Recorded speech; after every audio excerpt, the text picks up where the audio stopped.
Me, 41 male, and my wife, 29 female, have been together since May 2017. We met online about 6 months ago after I had healed from another traumatic relationship in the past. She was at the time in a relationship with her abusive ex for an unknown period of time where she was unhappy and had been unfaithful. I didn't know this at the time, but would later find out once all the lies and such came out.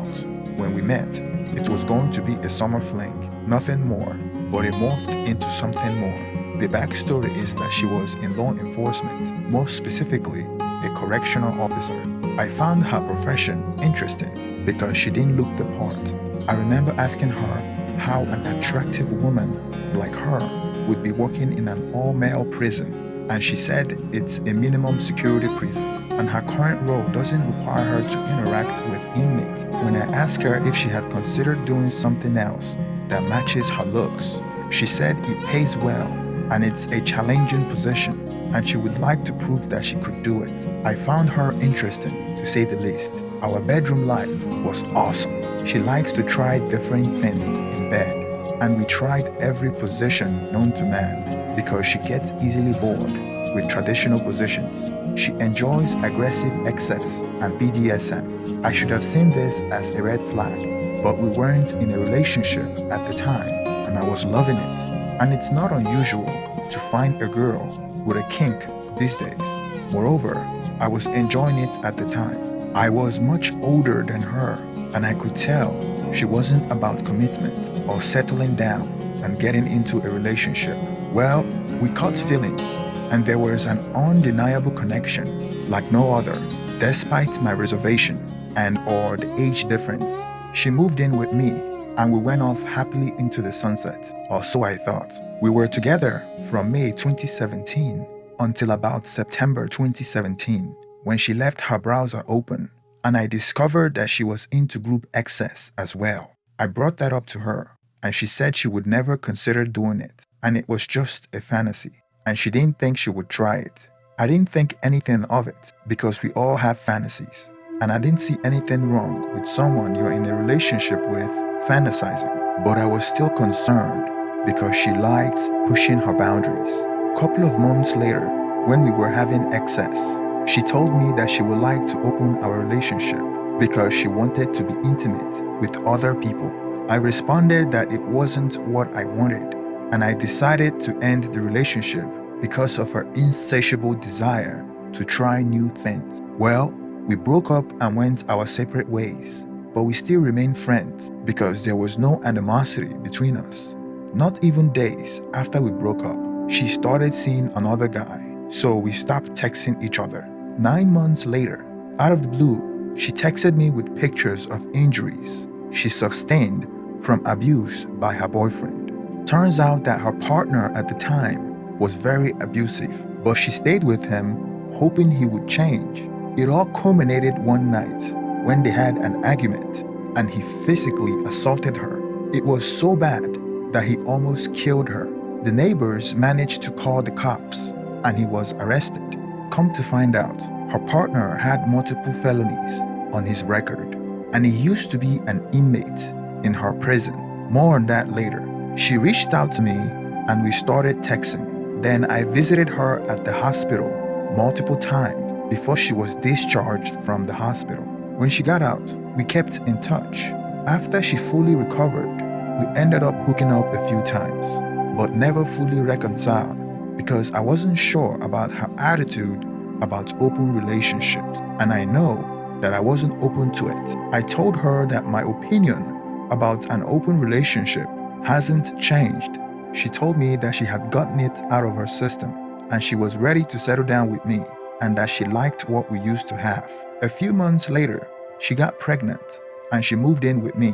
After she gave birth to my son in December 2019, 4 months later, she returned to work. We took turns taking care of our son.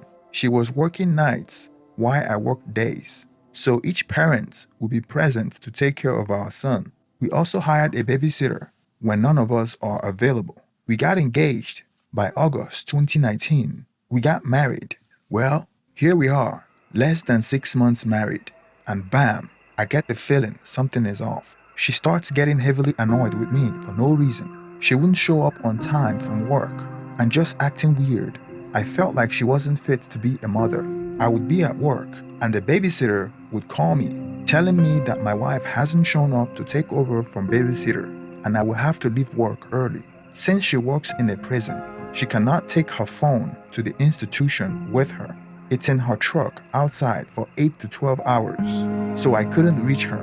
When I confronted her about it, she would apologize to me, giving excuses like she was forced to work extra hours and her job is not the type where she could just drop everything and go home. We talked about switching jobs for something that could work with her new role as a mom. There weren't any other job position that would pay as much as what she was currently making. So she used that to rationalize staying in her job as a correctional officer. Well, St. Patrick's Day rolls around, and I noticed that she was out with her co-workers. She's really dismissive and pretty much ignoring me. I call her out on it, and she of course say I'm crazy and dramatic. I bluntly ask her if there was someone else. She says no. I ask if she regrets getting married and having kids, and why all of a sudden we don't fit in her life. That is how it felt. She told me that I was overreacting and that having a child and getting married seemed like it all happened at once and she's trying to balance it, and that I was being selfish and inconsiderate. I was frustrated because I have a gut feeling that something was off, so I accused her of having an affair and hiding it. We have this big blow-up fight and she vehemently denies everything.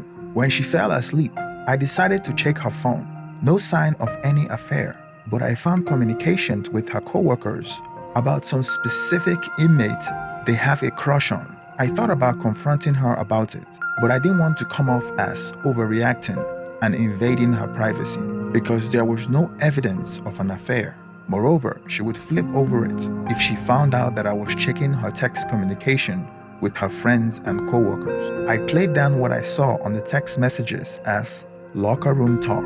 I imagined a male correctional officer at a female prison would be reacting the same way. I have always known she is edgy and may be trying something new. This may be another kink she's thinking about trying out or already started. So I decided to look into it. I gained access to her computer, looked through her browsing history, and it turns out that she was deleting her browsing history every time she uses the computer. So it was a dead end. Since she has a history of abusive ex-boyfriends, I decided to look into the records of her previous ex-boyfriend for the first time. I did a background on him and found out that he was an inmate at the prison she works out at, which raised a SHT tons of alarm bells. All of a sudden, the innocent locker room talk on her text exchanges with her co-workers wasn't so innocent anymore. I thought maybe she was dating another inmate on the side and claiming that she was working longer hours. So I bought a GPS and installed it in her car. Over the next few months, our relationship seemed to be improving.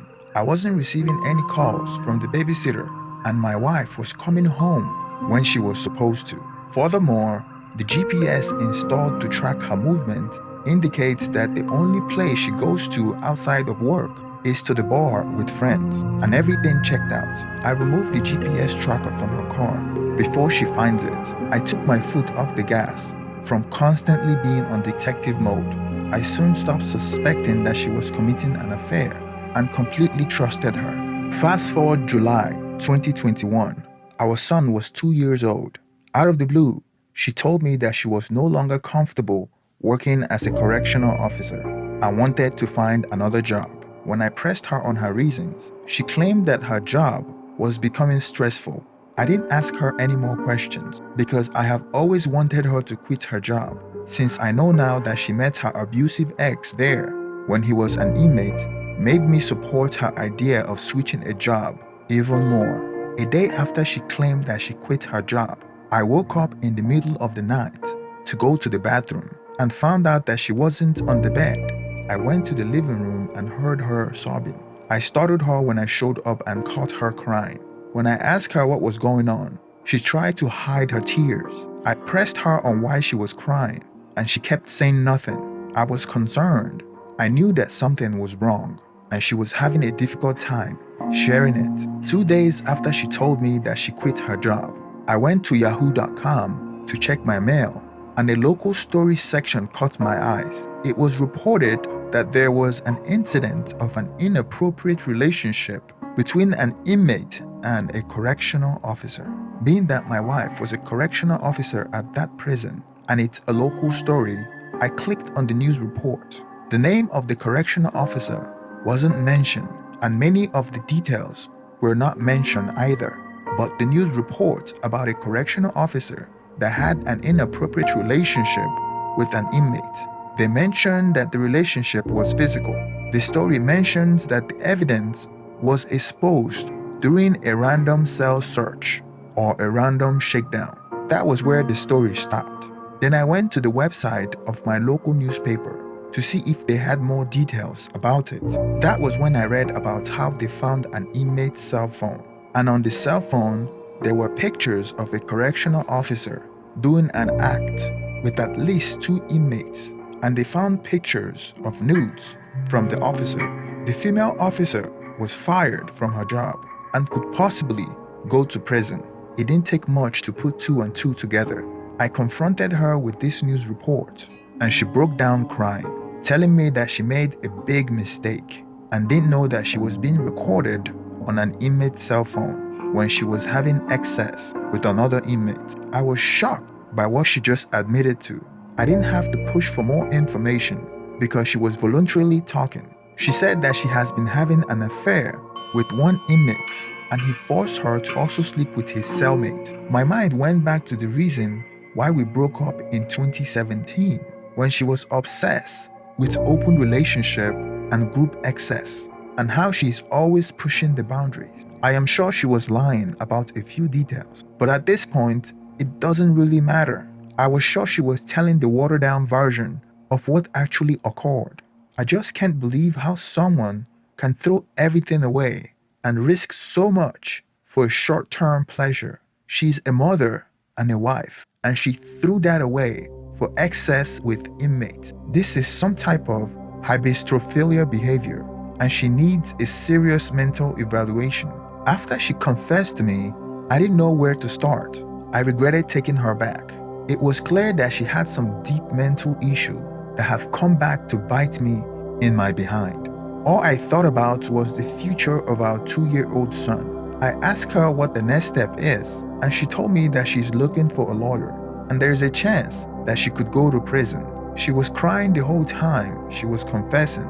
It was hard to hear what she was saying. I couldn't imagine this level of betrayal, but divorcing her was the last thing that came to my mind at the time. There wasn't a moment to cry or kick her out of the house. It was quite possible that she would be going to prison. So all I thought about was who was going to raise our son. I can't imagine raising a 2-year-old alone. So I went online to investigate what would happen to her. I found out that she may have to spend time in prison.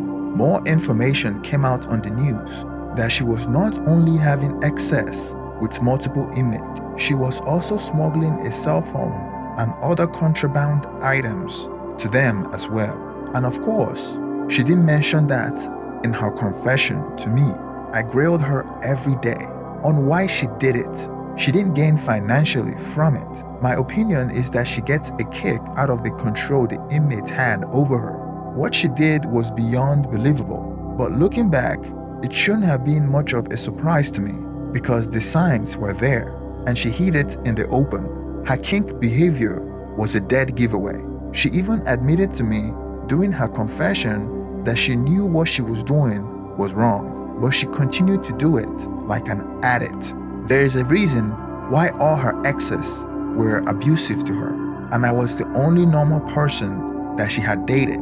I was like a father figure to her and was always pushing her to do the right thing. Before we got back together, she convinced me that she had been trying to change and she was hoping that I would influence her towards that direction. But after the stress of having a child, she stated that she allowed herself to be used by an inmate. After she mentioned that the affair started after she gave birth to our child, I didn't believe her. I did the needful by doing a paternity test on our son, and I found out that he wasn't mine. I felt used and betrayed. I have given everything to this woman and her son. When I found out that he wasn't mine, I was devastated. I felt responsible for him because I was the only stable, responsible parent in his life. The upcoming months will be a nightmare for me. She was charged with a crime and was arrested. I refused to play any part in helping in her case. My focus was on my son. He's not biologically mine, but I am all he knows. I can't abandon him. I don't have to worry about kicking her out of our apartment because the following months, she was sentenced to prison. I will try to leave out some details about the case because I don't want to make it easy to identify me.